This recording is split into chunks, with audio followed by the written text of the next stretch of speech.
Irmãos, vamos abrir as nossas Bíblias no segundo livro de Samuel, capítulo de número 7. Segundo livro de Samuel, capítulo 7. Nós vamos ler do versículo de número 1 ao versículo de número 17. Diz assim a palavra do Senhor: Sucedeu que, habitando o rei Davi em sua própria casa, tendo-lhe o Senhor dado descanso de todos os seus inimigos em redor, disse o rei ao profeta Natã: Olha, eu moro em casa de cedros, e a arca de Deus se acha numa tenda.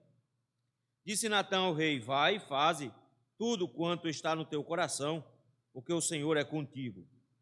Porém, naquela mesma noite veio a palavra do Senhor a Natã, dizendo: Vai e dize a meu servo Davi: Assim diz o Senhor: Edificar-me-ás tu casa para a minha habitação? Porque em casa nenhuma habitei, desde o dia em que fiz subir os filhos de Israel do Egito, até o dia de hoje, mas tenho andado em tenda, em tabernáculo. Em todo lugar em que andei com todos os filhos de Israel, falei acaso alguma palavra com qualquer das suas tribos, a quem mandei apacentar o meu povo de Israel, dizendo: Por que não me edificais uma casa de cedro? Assim, pois, assim dirás ao meu servo Davi: Assim diz o Senhor dos Exércitos: Tomei-te da malhada de detrás das ovelhas, para que fosses príncipes sobre o meu povo, sobre Israel. Eu fui contigo, por onde quer que andastes. Eliminei os teus inimigos diante de ti e fiz grande o teu nome, como só os grandes têm na terra. Preparei lugar para o meu povo, para Israel, e o plantarei, para que habite no seu lugar e não mais seja perturbado, e jamais os filhos da perversidade o aflijam como dantes. Desde o dia em que mandei houvesse juízes sobre o meu povo de Israel. Dar-te-ei, porém, descanso de todos os teus inimigos. Também o Senhor te faz saber que Ele, o Senhor, te fará casa. Quando teus dias se cumprirem e descansares com os teus pais, então farei levantar depois de ti o teu descendente, que procederá de ti. Estabelecerei o teu reino, o seu reino. Este edificará uma casa ao meu nome, e eu estabelecerei para sempre o trono do seu reino. Eu lhe serei por pai, e ele me será por filho. Se vier a transgredir, castigá-lo-ei com varas de homens e com açoites de filhos de homens. Mas a minha misericórdia se não apartará dele, como a retirei de Saul, a quem tirei de diante de ti. Porém, a tua casa e o teu reino serão firmados para sempre diante de ti. Teu trono será estabelecido para sempre. Segundo todas essas palavras, e conforme toda essa visão, assim falou Natã a Davi. Vamos orar mais uma vez? Senhor, meu Deus, graças te rendemos, Senhor, porque o Senhor está sempre conosco e tem nos abençoado em todo momento. Obrigado, Senhor, por nos convidar a estar na Tua presença hoje pela manhã, de podermos, meu Pai, diante de Ti, juntamente com Teu povo, cantar louvores ao Senhor, ler a Tua palavra e agora, Senhor, podermos meditar nela. Ajuda-nos, ó Senhor, nesse instante, para que possamos compreender a Tua palavra e tirar lições para a nossa vida. É no nome de Cristo Jesus que nós te rogamos. Amém. Irmãos, se tem uma coisa boa na vida é sonhar. Já notaram isso? A gente fica planejando e quando um sonho cai no coração da gente, a gente praticamente não consegue dormir, a gente não descansa. A gente fica planejando aquele negócio o tempo inteiro, pensando como vai ser e fica assim, estabelecendo até as falas do que a gente vai dizer nas circunstâncias, como é que vai ser experimentar quando aquele sonho for realizado. E que coisa boa é quando você encontra alguém que toca fogo no seu sonho e bota você para frente. Não, vai dar certo, vai lá, você consegue. E aí a gente fica ainda mais hypado, mais animado para realizar aquele sonho. Mas como é terrível quando chega alguém e joga um balde de água fria na cabeça da gente. A gente está todo animado, pensando, passando a noite inteira planejando uma coisa. Tem gente que apoia o nosso sonho e de repente chegou alguém e diz: vai dar certo não. Esquece, esse negócio não vai funcionar, vai dar errado, não é assim que vai funcionar. eita, que decepção. É difícil lidar com uma situação como essa. É difícil lidar com a frustração de alguém que diz assim, não vai dar certo. E quando esse alguém é o Senhor, que a gente estava sonhando, muita gente na igreja estava apoiando, e o Senhor diz, não vai ser não. A gente não pode deixar de ficar frustrado. Mas é importante a gente entender que a vontade do Senhor é sempre a melhor, mas que às vezes Ele não vai concordar com a gente. Aliás, na maioria das vezes. E é isso que nós vemos aqui nesse texto, meus irmãos, de 2 Samuel, capítulo número 7.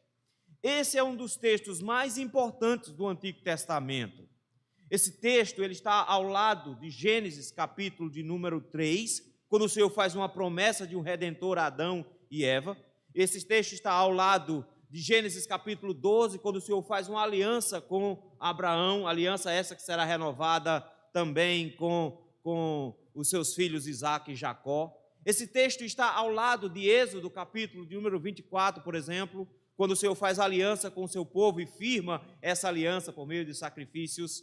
Esse texto, meus irmãos, é fantástico porque ele é a aliança de Deus com Davi. E essa aliança agora nos dará passos na forma como Deus quer lidar com o seu povo, na forma como o Senhor quer tratar com o seu povo. E Davi já teve aqui muitas vitórias, desde a morte de Abner e de Isbosete. Davi é rei sobre Israel todo. O povo do Senhor reconheceu Davi como um rei próspero, mas Davi quer mais do que simplesmente ser o rei de Israel.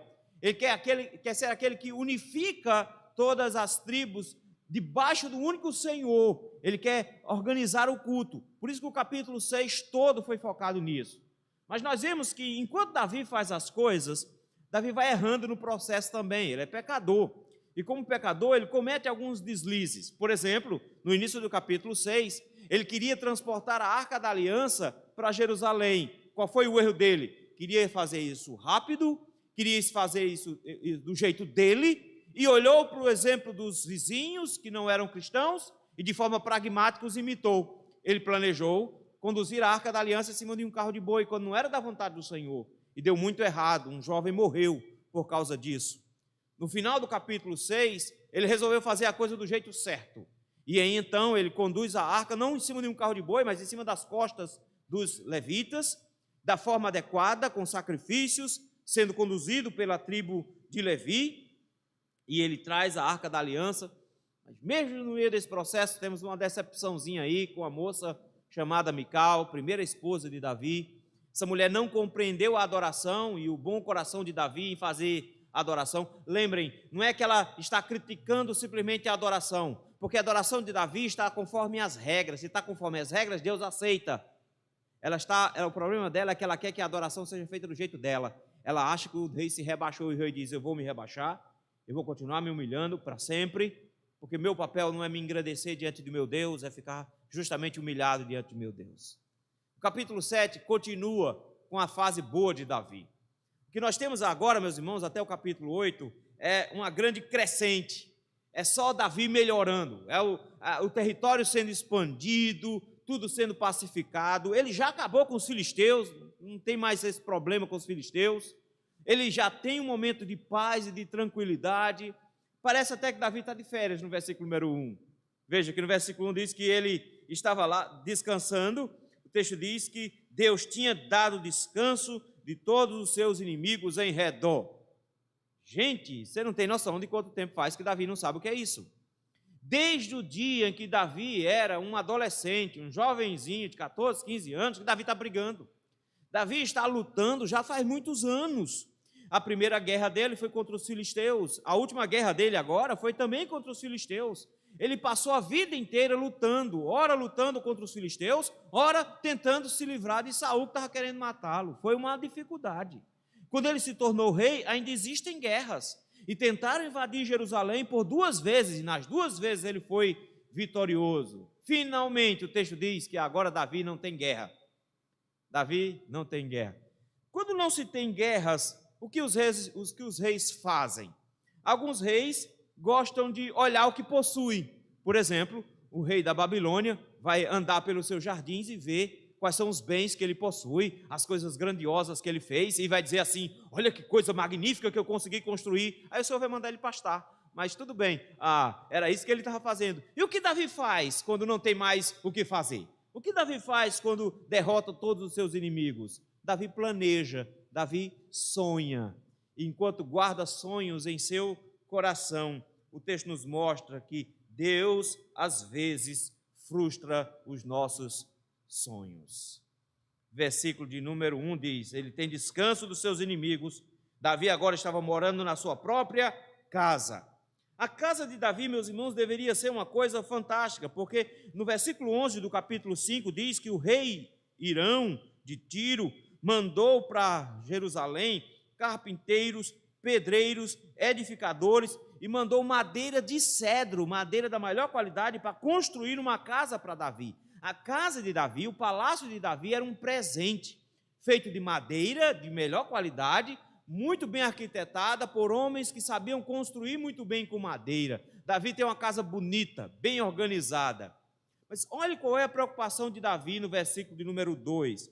Disse o rei ao profeta Natã: olha, eu moro em casa de cedro e a casa de Deus se acha em uma tenda.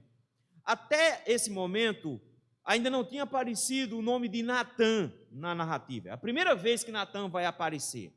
Até então, estava acompanhando Davi um profeta chamado Gade. Esse homem foi muito importante porque nós vimos que ele acompanhou Davi durante todo o processo de fuga de Saul. Davi tinha ao seu lado um profeta e Davi tinha ao seu lado um sacerdote, porque quando Saul mandou matar toda uma cidade de sacerdotes, esse escapou e ficou do lado de Davi. Davi também tinha esse profeta que estava ao lado dele. Mas agora aparece esse segundo profeta, vai aparecer Natã. A partir de agora, Natã e Gade vão andar juntos. Eles vão ser os responsáveis por organizar a estrutura do culto mais tarde. Eles vão ser responsáveis por organizar muito da música também. Então, esses dois homens vão acompanhar Davi, mas parece que Gade está muito atrelado ao período de Davi fugindo e Natã está atrelado ao período de Davi como rei. Natã vai ser, entre aspas, eu gostei de uma expressão que um comentarista usou, Natã vai ser o capelão de Davi. Ele vai estar ao lado de Davi no reino, ao lado do rei no palácio. E é ele que é o responsável por instruir Davi, dar conselhos a Davi. E a amizade deles é muito bonita.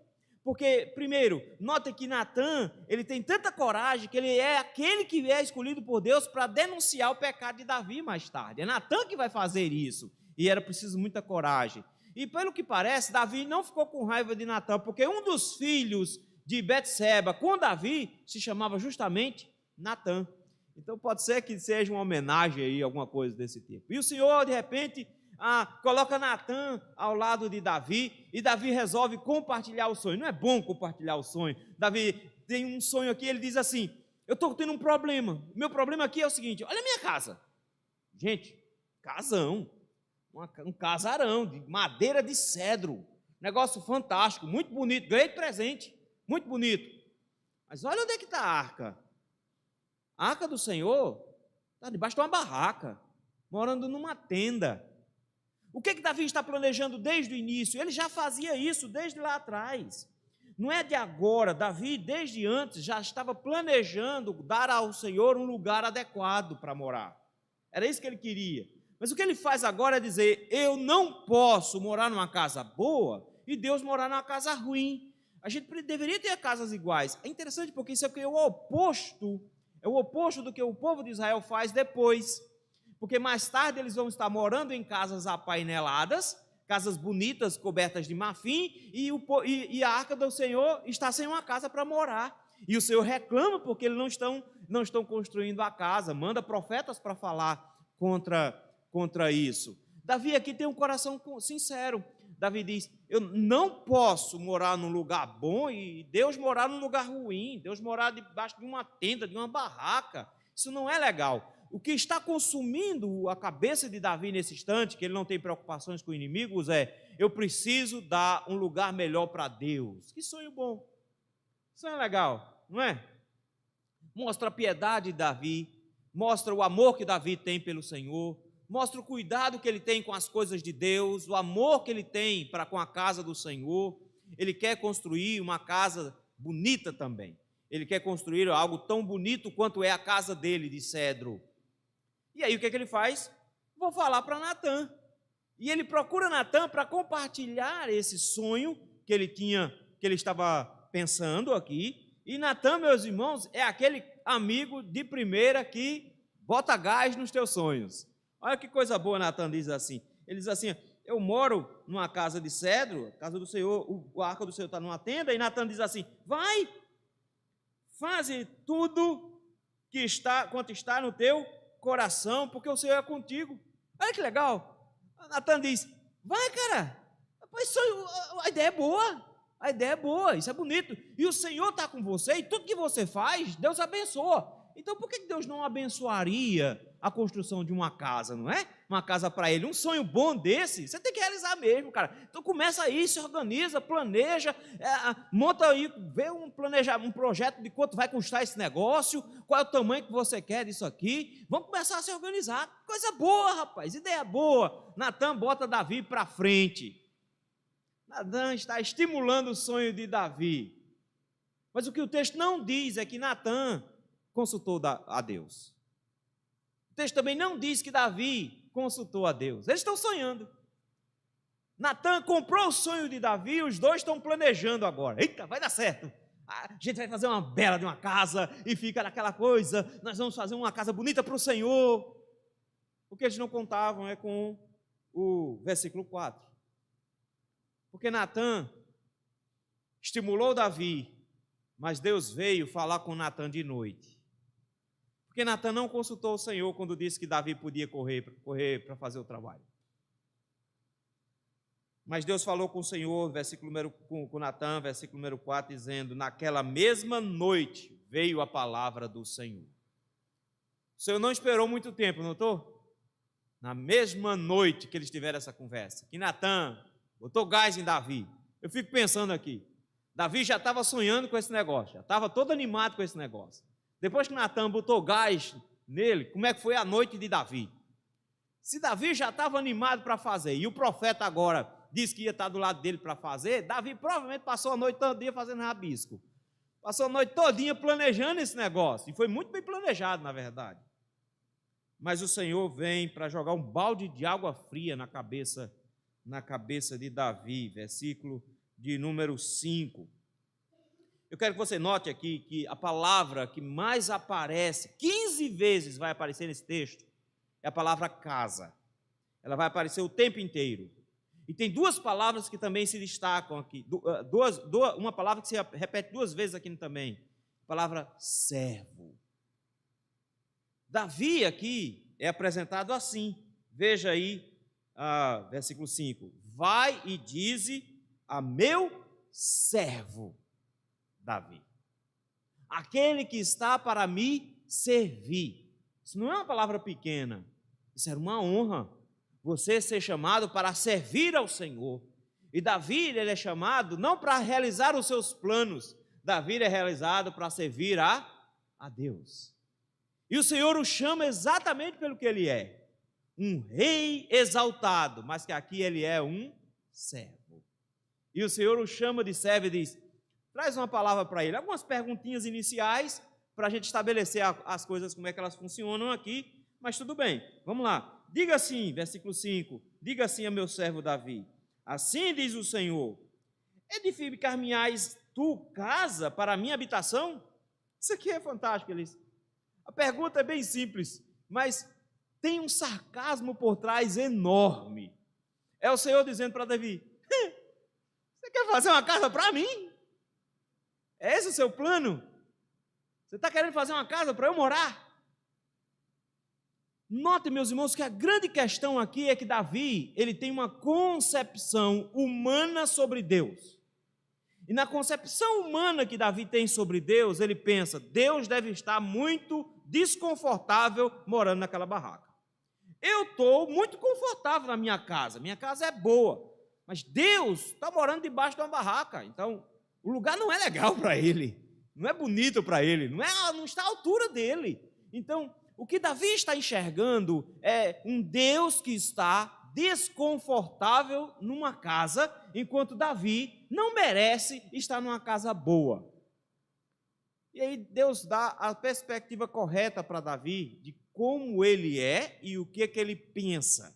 Porque quando nós pensamos em Deus, nós às vezes pensamos com as categorias humanas e achamos que Deus tem os mesmos planos, as mesmas perspectivas que nós. E nós achamos que Deus está interessado nas mesmas coisas que nós. E nós queremos conforto, nós queremos estabilidade. E nós achamos que Deus está querendo a mesma coisa, porque Deus quer um lugar confortável. Era isso que Davi queria, um lugar confortável para Deus, um lugar bonito para Deus. Nada de errado nisso. Mas Deus vai colocar as coisas no devido lugar. Porque em Atos, capítulo número 17, o Senhor vai dizer: o Senhor não habita em templos feitos por mãos humanas. Daí então, versículo 6. Olha que coisa bonita como Deus fala com Davi.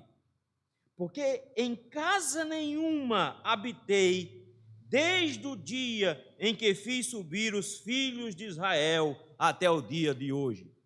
Ele diz: por que você acha agora que eu preciso de uma casa? Porque justamente agora você acha que eu tenho a necessidade de uma casa. Davi, deixa eu te lembrar um negócio, Davi. Desde o dia que eu tirei vocês do Egito, lá, andando pelo deserto, eu nunca precisei de uma casa. Nunca tive necessidade de morar em lugar nenhum. Pelo contrário, o que eu queria quando eu tirei vocês do Egito? Olha o final do versículo. Eu queria andar com vocês. Eu queria andar com vocês. Ele diz assim: mas tenho andado em tenda, em tabernáculo. Ele diz: o que eu queria era acompanhar vocês. Eu nunca quis uma estabilidade de um lugar para ficar. Eu nunca precisei disso, Davi. Você não entendeu. Eu morei em tenda porque eu queria ir para onde vocês fossem. E vocês estavam morando em barraca. E onde é que eu deveria morar? Numa barraca também, junto com vocês. Eu queria estar onde vocês estivessem. Era isso que eu queria. Por isso, à medida que vocês iam caminhando, eu também sempre fui contigo. Era essa a visão que Moisés tinha. Quando Israel pecou, o Senhor disse: eu vou abandonar vocês. Eu vou destruir, Moisés, essa geração, vou destruir todo mundo. E de você eu vou fazer uma grande nação. De você. Eles eu mato. E o Senhor disse para Moisés: Senhor, quer que vão ficar pensando do Senhor? O povo do mundo vai olhar e dizer assim: olha, Deus tirou ele do Egito para matar no deserto. Senhor, vamos achar o teu nome.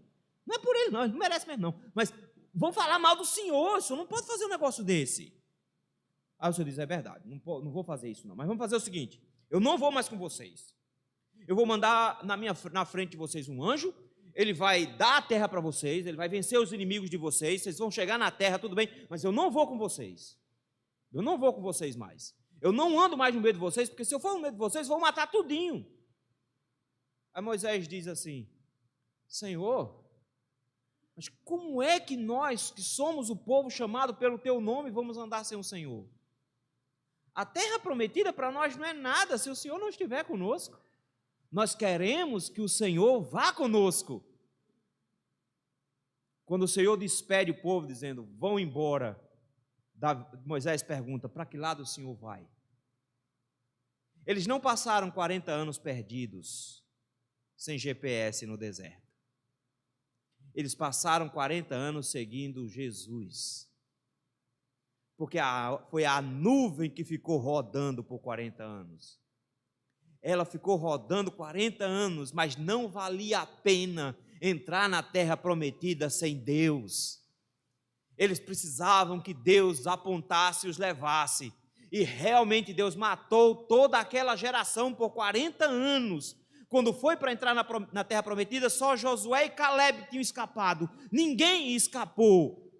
Mas eles não largaram o pé do Senhor. E o Senhor diz: o que eu queria era andar com vocês. A partir daquele dia, a tenda ficou do lado de fora. Não ficou mais dentro. Porque senão o Senhor ia matar todo mundo de uma vez só. Mas o Senhor estava com ele. E o que o Senhor lembra para Davi aqui é: Davi, você não entendeu, Davi. Eu nunca fiquei procurando conforto, Davi. Eu nunca pensei em dizer para vocês assim. Olha o que diz o versículo seguinte. Diz assim: em todo lugar eu andei, versículo número 7, com todos os filhos de Israel. E durante esse período todinho, Davi, alguma palavra com qualquer uma das tribos eu disse que fizesse uma casa para mim?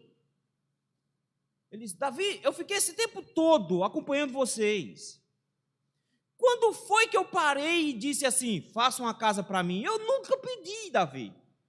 Nunca pedi uma casa para você. Para nenhuma tribo.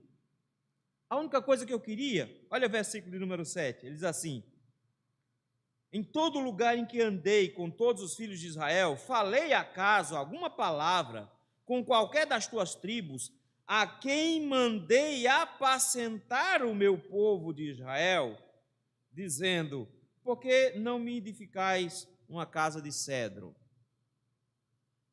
Deus coloca as coisas do jeito certo. Ele está dizendo: as tribos que eu mandei apacentar, rebanho de ovelha, e rebanho de ovelha é nômade. Ele diz: eu mandei apacentar, eu nunca pedi uma casa, eu nunca pedi uma casa. Ele está usando uma linguagem que Davi entende, cuidar de ovelhas. Ovelhas não pedem casa, elas ficam andando de um lado para o outro. Naquela época não existia esse negócio de curral. Você ia levando as ovelhas para onde tinha pastagem. É por isso que Davi diz que o Senhor é um bom pastor, porque ele vai levando para pastos verdejantes. Então ele ia conduzindo as ovelhas. E escondia as ovelhas em alguns lugares, escondia as ovelhas, às vezes, para passar a noite em cavernas, ou então cercava-as um pouco, só para passar a noite. No dia seguinte já andava de novo. E o pastor ia com elas, levando, apacentando. Eles, foi isso, Davi, desde o início, apacentar o povo, Davi. Apacentar o povo. Era esse o plano. Nunca foi, eu quero uma casa de cedro. Notou que ele diz isso? Porque o que é que Davi está pensando? Eu tenho uma casa de cedro, é a coisa mais moderna que existe. Negócio muito bonito, bem organizado, bem limpinho. Deus precisa de um. Eles: preciso nada, eu nunca pedi uma casa de cedro.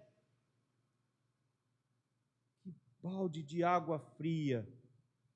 Que balde de água fria. Por que não me edificais uma casa de cedro? Nunca pedi isso, Davi. O Senhor frustra os nossos planos. Deus não estava desconfortável no meio do povo. Deus queria andar no meio do povo.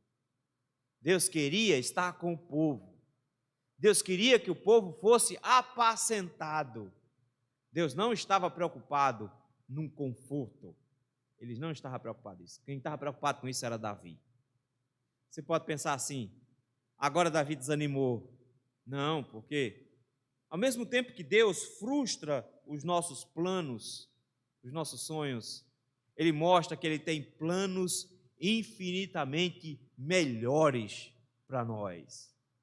Ele não vai te deixar sem esperança, triste e acabrunhado. Não, seu plano não é essas coisas todas não, viu? Não é essas coisas todas não. Não tem necessidade disso não. Mas eu tenho um plano muito melhor para você. Então, a partir do versículo de número 8, nós temos Deus firmando uma aliança com Davi. E como uma aliança, toda aliança, seja essa aliança feita lá com Abraão, seja a aliança feita com Israel por meio de Moisés, como essa aqui, são alianças que apontam para a aliança com Jesus Cristo. É por isso que a igreja presbiteriana é uma igreja aliancista. Nós cremos em alianças. E que cada uma dessas alianças que Deus fez com o povo dele, fez também conosco. E que ele foi acrescentando informações à medida que ele ia fazendo alianças. E aqui ele faz uma aliança com o rei de Israel. E como toda aliança, ela tem um protocolo. E ele vai fazer essa aliança usando esse protocolo. É um documento, aqui literalmente. A diferença para qualquer tipo de contrato que a gente faz é que quando nós vamos fazer um contrato, temos duas partes fazendo o contrato e cada uma coloca as suas condições nesse contrato. Então, quando eu vou fazer o contrato com alguém, seja um contrato, por exemplo, de uma reforma de uma casa, eu digo: eu vou te pagar tanto por tantos meses, em tantas parcelas, assim, assim, assim, e o outro diz, eu prometo, então, entregar para você tal parte em tal época, tal parte em tal época, enquanto chegar um prazo fulano de tal, vou entregar tudo pronto com isso, com a parede dessa cor, com tal material usado. Cada um vai dizendo qual é a sua parte. A gente concordou, fechamos o negócio, todo mundo assina e está resolvido. Com Deus não funciona muito bem desse jeito, não. Com Deus é o chamado pacto unilateral. Deus diz o que vai fazer e pronto. O que é que você faz? Assine. Assine. Não tem muita segunda parte, não. Mas tem protocolo. Tem protocolo. E como protocolo, tem toda uma estrutura. Primeiro, uma apresentação formal, um título usado para firmar esse pacto. Versículo número 8. Agora, pois, assim dirás de novo ao meu servo, Davi. Quem é que está sendo beneficiado desse pacto aqui, desse contrato? O servo, de novo, o servo Davi, aquele que está ao meu serviço. Mas olha quem é que está falando. Assim diz o Senhor dos exércitos. Olha a altura dele, olha o tamanho dele.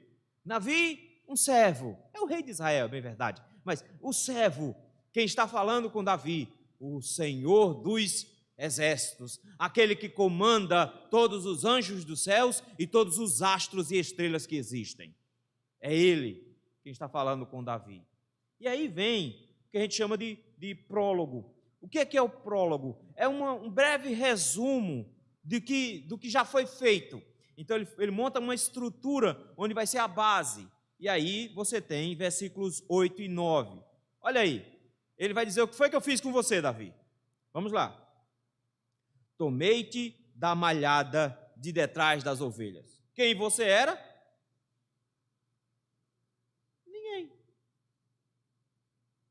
Você era pastor de ovelhas. Da sua família, nem lembrado pelo pai. Era isso que você era. Mas eu tirei você lá do pasto, lá de detrás das ovelhas. Isso aqui não é humilhação a Davi, mas é preciso lembrar de onde veio para saber o tamanho da promessa. Porque se você se acha alto, qualquer coisa alta que te oferecer, você está na minha altura. Mas quando você é colocado no seu devido lugar, qualquer coisa que te oferece é especial. Mas o que Deus vai prometer para Davi é uma coisa imensa. Por isso ele precisa estabelecer a distância de uma coisa para outra. Ele diz, eu tirei vocês do pasto, Davi. Você cuidava de ovelhas. Eu tirei você de lá. E apacentar ovelhas. E olha o que eu fiz com você. Eu coloquei você como príncipe sobre o meu povo de Israel. O povo não é seu. O povo é meu. É minha nação, Davi. Mas eu tirei você do pasto e fiz de você um príncipe. Eu fiz de você, Davi, um líder nessa nação. E não só fiz de você um líder nessa nação. Versículo 9. Eu fui contigo por onde quer que andaste. Ele está lembrando Davi aqui que ele nunca abandonou Davi desde o dia em que Davi foi ungido. Eu sempre estive com você, Davi. Eu nunca te deixei. Eu acho fantástico isso aqui, porque essa promessa aqui que Deus tinha cumprido para Davi, fez de novo para a gente. E eis que estou convosco todos os dias, até a consumação dos séculos. E a gente ainda duvida, não é? Ele diz assim, Davi, eu sempre estive com você. Nunca te deixei. Eu andei com Israel do Egito pela terra prometida. Eu estive sempre ao lado deles, e do mesmo jeito eu estive ao seu lado. Não só isso, Davi. Eu eliminei os teus inimigos de diante de ti. E ele fez isso literalmente. Porque na última batalha que Davi lutou contra os filisteus, vocês vão lembrar, não foi Davi que lutou. Na primeira batalha, ele lutou. Deus disse como é que deveria fazer. Encara de frente que eles vão correr. E eles correram. Na segunda batalha, ele disse, não, agora vá por trás, que você só vai pegar a rebarba. Porque quando você ouvir o vento, em cima da copa das árvores, lá em cima, sou eu lutando. Quando eles estiverem fugindo, aí você pega eles. O Senhor lutou, ele disse, seus inimigos não foi você que derrotou. Eu derrotei. Fui eu que conduzi a pedra na testa do gigante Golias. Fui eu, desde o início, Davi. eu derrotei todos os seus inimigos. E ele vai fazer isso de novo no capítulo 8. Vai terminar de fazer o serviço. Mas não só isso. Ele diz assim: e fiz grande o teu nome, como só os grandes têm na terra. Isso aqui é bonito, porque isso aqui é um cumprimento de uma palavra dita a Abraão em Gênesis capítulo 2. Eu te engrandecerei o nome. Ele está dizendo, eu fiz com você o que eu prometi a Abraão. Veja a conexão, ele diz, é a mesma promessa, Davi. É a mesma aliança. Eu estou fazendo com você uma aliança nos mesmos moldes de lá atrás. E lá atrás eu prometi que abençoaria quem abençoasse Abraão e amaldiçoaria quem amaldiçoasse Abraão. Que eu estaria com ele todos os dias e que eu iria engrandecer o nome dele. E eu já fiz isso com você. Passado. Eu já fiz isso com você. Eu fui contigo o tempo inteiro. Mas no versículo de número 10, ele agora olha para o futuro. E ele diz assim: e prepararei lugar para o meu povo, para Israel. E o plantarei, para que habite no seu lugar. Isso aqui é fantástico, porque Israel não nasceu aqui, ele vai ser plantado, ele é como árvore plantada. Ele está sendo colocado aqui. Diz, eu escolhi o lugar, e sou eu que vou botar ele lá dentro. Ele diz, para que habite no seu lugar, e não seja perturbado, e jamais os filhos da perversidade o aflijam como dantes. Deus está dizendo, eu vou dar a você uma terra, eu vou dar a você estabilidade, eu vou dar a você segurança. Essa foi a minha promessa. Eu já fiz uma parte dela. Eu já fiz com que você fosse um rei grandioso, com um nome tremendo, derrotei os inimigos, acompanhei você o tempo inteiro. E eu vou agora estabelecer esse território, de maneira que vocês vão ficar aqui e não vão mais ser perturbados. Não aconteceu isso mais tarde. Porque mais tarde Israel pecou. E Israel foi derrotado. E eles foram levados cativos. Será que Deus não cumpriu a sua promessa? Ele diz ainda, no versículo número 11 agora, e nesse processo, a partir agora do versículo de número 11, ele vai contar ainda um pouco de como ele montou essa estrutura de descanso. Desde um dia em que mandei que houvessem juízes sobre o meu povo de Israel, dar-te-ei, porém, descanso de todos os teus inimigos. Desde os juízes. Ele está olhando lá para o início dos juízes, quando eles começaram a enfrentar os filisteus, lá atrás. Ele está dizendo, e eu vou dar agora descanso, eu vou acabar. Por isso que no capítulo 8 se encerra os inimigos de Israel. Quando Salomão se tornar rei, não tem mais inimigo nenhum para derrotar. Davi já derrotou todos. Ninguém tem coragem mais de enfrentar Israel. Ele diz, eu vou dar descanso a vocês. Isso aqui é fantástico, é palavra para descanso, é palavra para sábado, que Deus estabeleceu lá em Gênesis capítulo 1, aliás, capítulo número 2, onde ele diz que ao sétimo dia o Senhor descansou, e ele nos prometeu também descanso, e ele nos prometeu um dia do Senhor, e o dia do Senhor é um dia de descanso, e um descanso eterno. Ele está dizendo, eu vou dar descanso a vocês, descanso dos seus inimigos, para que vocês não sejam mais perturbados. É isso que eu quero. Eu não quero que vocês sejam mais perturbados. Eu quero que vocês descansem. Daqui a pouco eu volto para esse texto de novo. Mas eu quero que você note aqui o final do versículo 11. Ele diz assim, também o Senhor te faz saber que Ele, o Senhor, te fará inverter o negócio. O que Davi queria fazer? Uma casa. Davi queria fazer uma casa para o Senhor. Ele disse, você não entendeu, Davi? Eu vou fazer uma casa para você. É diferente, cara. Não é desse jeito que você está pensando. Sou eu que vou edificar uma casa para você. Só que casa agora não é mais uma construção física. Casa agora é uma descendência, é uma dinastia. É uma dinastia de um rei. Ele está dizendo, eu vou transformar a sua família. A partir de agora, do versículo de número 12 em diante, ele vai juntar esse prólogo com as bênçãos e a maldição da aliança, que fazem parte do processo do pacto. Ele diz assim: vou edificar para você uma casa. Versículo 12. Quando os teus dias se cumprirem e descansares com os teus pais. Ele está falando que Davi vai morrer. E que coisa horrível para lembrar nessa hora, né? Não, não é ruim não. Ele diz assim: quando você morrer e descansar com os teus pais, ou seja, você vai morrer e você vai estar junto com os seus. Quando isso acontecer, eu farei levantar depois de ti o teu descendente. Ele está dizendo: Davi, vai haver alguém para te substituir. O descendente. Ele vai estar aqui depois.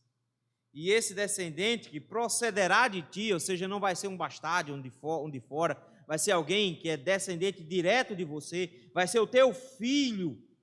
Essa pessoa, eu estabelecerei o seu reino.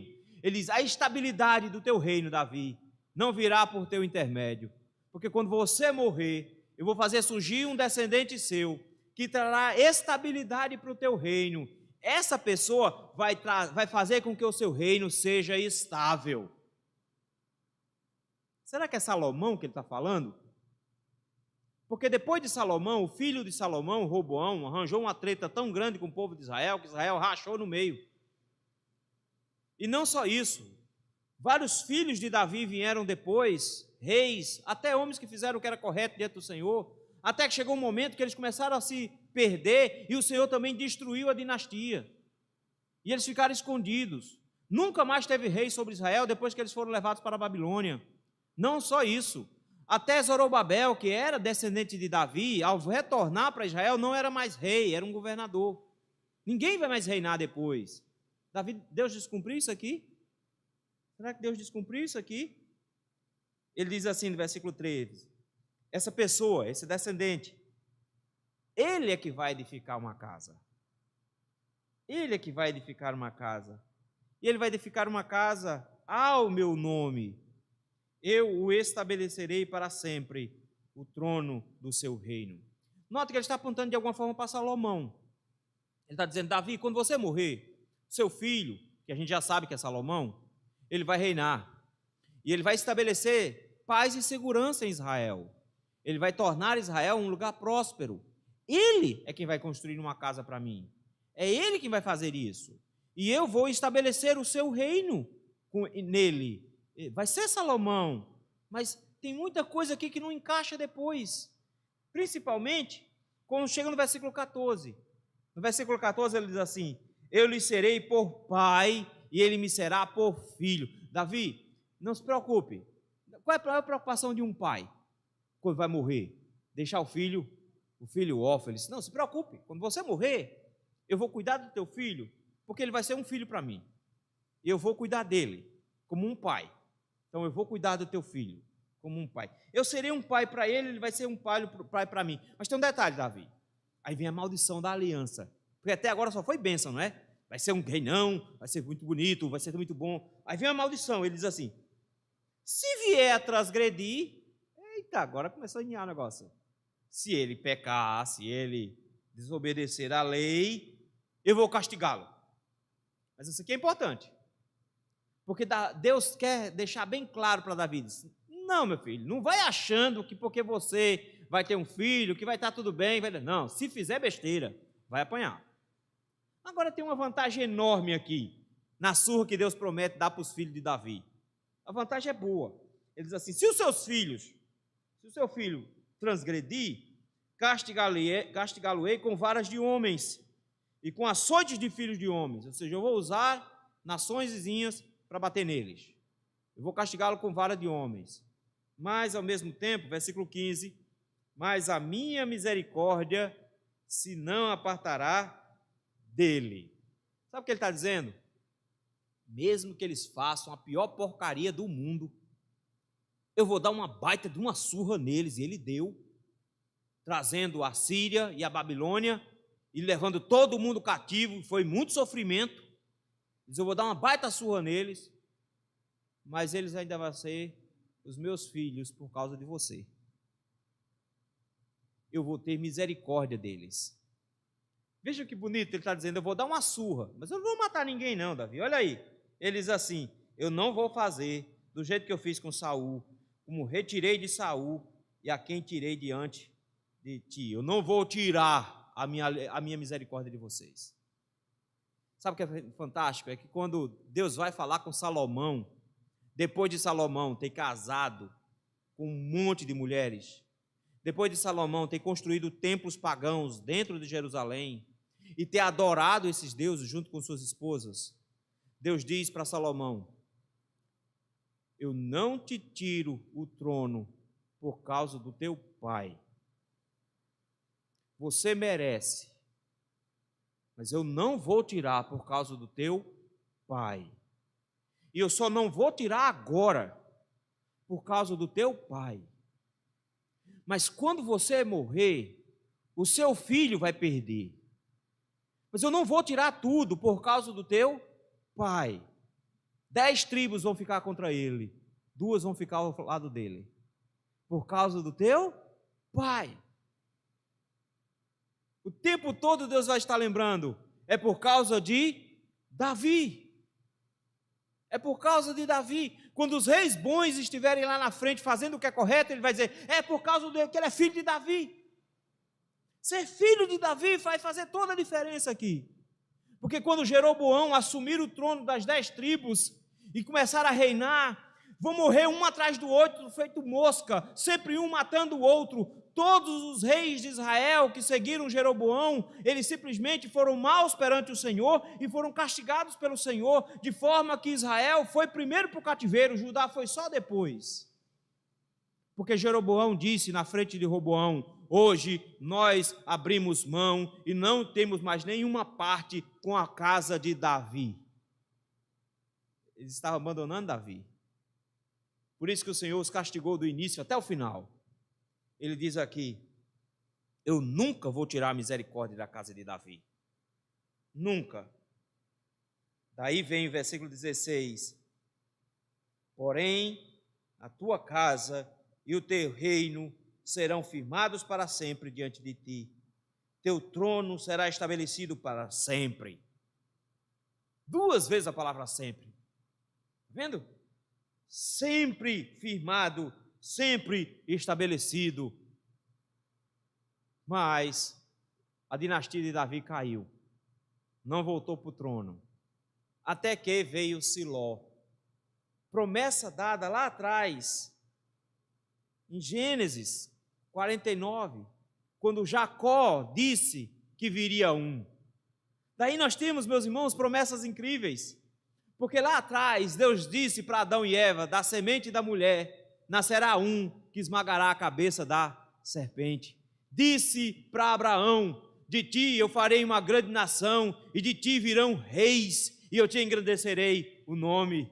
Mais tarde, ele vai dizer para o próprio Israel, por meio de Jacó, dizendo a Judá, você terá um trono, vai ter um trono para você, um cetro que nunca vai se apartar de você, e vai vir um rei de você, que vai reinar para sempre. Então nós já sabemos que era da tribo de Judá, mas não só isso, Davi agora descobre pela boca do Senhor que viria um rei da família dele, era da família de Davi. O Senhor está dizendo, vai vir o rei prometido lá para Jacó ajudar, da sua família Davi. E mais tarde, em Miqueias, vai nos ser dito que viria da cidade de Davi, de Belém, de Judá. Seria lá que nasceria o filho de Davi, que seria rei para sempre. As promessas que o Senhor faz aqui, meus irmãos, em toda essa estrutura de aliança, apontam para Salomão, mas apontam para muito mais longe. Porque agora, quando nós olhamos para esse texto, ele diz, eu vou fazer, Davi, para você uma casa, e essa casa será estabelecida de tal maneira agora, que você vai ter um filho, e esse tipo uma casinha, Senhor, eu quero fazer para o Senhor uma casa de cedro, porque não faz sentido, eu estou morando numa casa de cedro, e o Senhor morando debaixo de uma barraca. Você não tem noção do que eu estou planejando. Eu estou pensando no seu descendente, que será rei sobre o universo inteiro. Eu estou pensando no seu descendente, que vai ter um bocado de filho de Davi.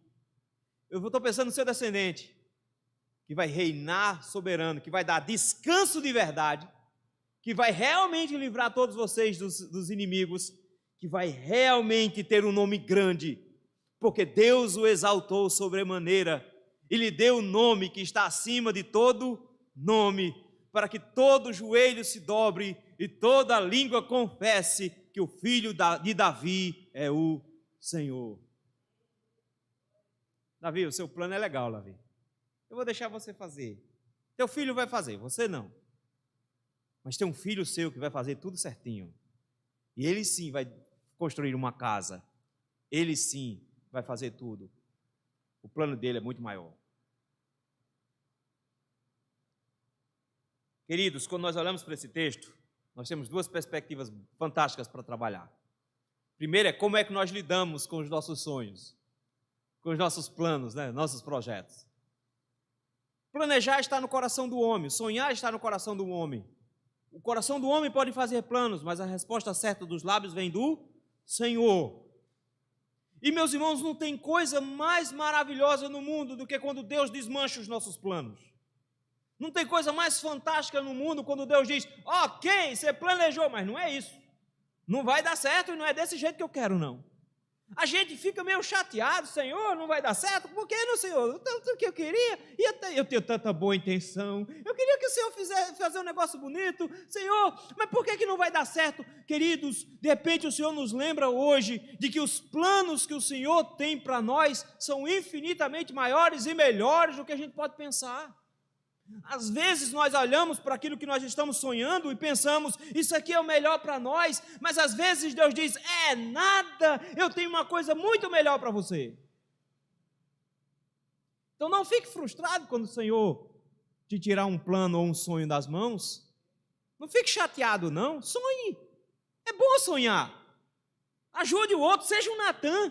Se tem alguém sonhando, diz: vai lá, meu irmão, eu acho que dá certo. Vai lá, seja... Mas consulta o Senhor, porque se o Senhor não quiser, não fica chateado. O que é que Davi faz depois de ter todos os seus sonhos indo por água abaixo? Ele canta, versículo 18 em diante. Semana que vem a gente vai ver isso. Ele louva a Deus, ele exalta o nome do Senhor, ele bendiz o nome do Senhor, porque ele descobriu que os planos do Senhor são maiores do que a gente pode planejar ou sonhar. Deus tem coisa muito maior para nós. E não está aqui na terra essa coisa mais interessante. Não está aqui. Não está nas coisas que você pode pegar hoje. Ele espera que você manifeste fé para as coisas que Ele prometeu no futuro. E é por isso que nós temos um outro aspecto aqui nesse texto. Porque as promessas feitas para Davi foram renovadas em Miqueias, dizendo que nasceria alguém lá em Belém da Judéia. Foram estabelecidas em Mateus capítulo de número 1 em diante, quando Cristo nasceu. Mesmo humilhado numa manjedoura, era o Rei dos Reis e Senhor dos Senhores, morreu na cruz e ao terceiro dia ressurgiu, foi assunto aos céus, está hoje sentado à destra de Deus Pai, reinando plenamente, rasgará os céus num dia, ao som da trombeta, e virá glorioso como rei, levando cada um dos filhos de Davi que estão aqui para reinar com ele, nos dando descanso perfeito por toda a eternidade. Nunca mais filho de Belial, Jezebel fica perturbando a gente, nunca mais eles vão estar agoniando a gente, para sempre livres de todo o mal, inclusive do inimigo que é o nosso pecado, do inimigo que é Satanás. Descanso eterno, um domingo para sempre. Já imaginou coisa boa? O filho de Davi é a nossa promessa. O que Davi ouviu aqui foi para nós. Nós cremos que fazemos parte dessa aliança. Nós já vimos o rei, o filho de Davi nascer. Nós veremos o filho de Davi voltar. E nesse dia, meus irmãos, os seus sonhos, os seus planos vão ficar desse tamanho.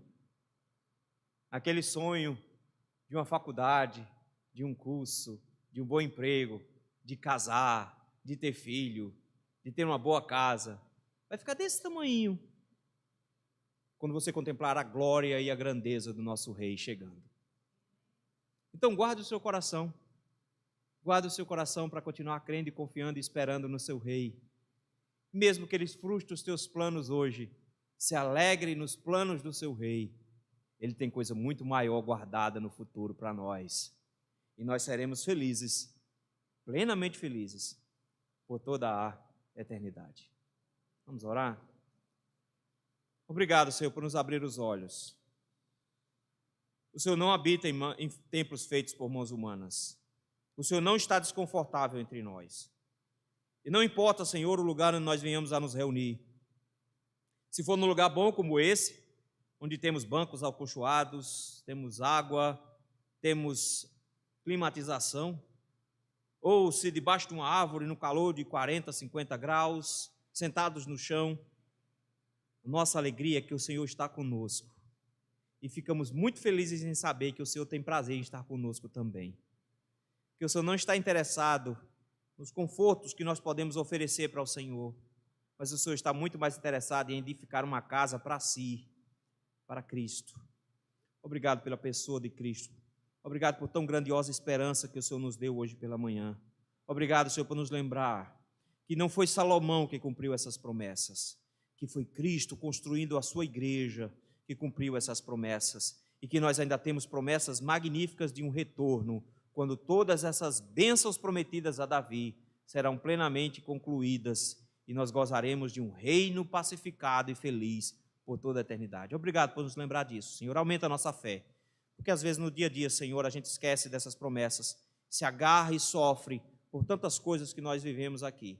Ajuda-nos, ó Senhor, a nos lembrar disso, para que tenhamos o nosso coração confortado e animado no Senhor, no nome de Jesus. Amém.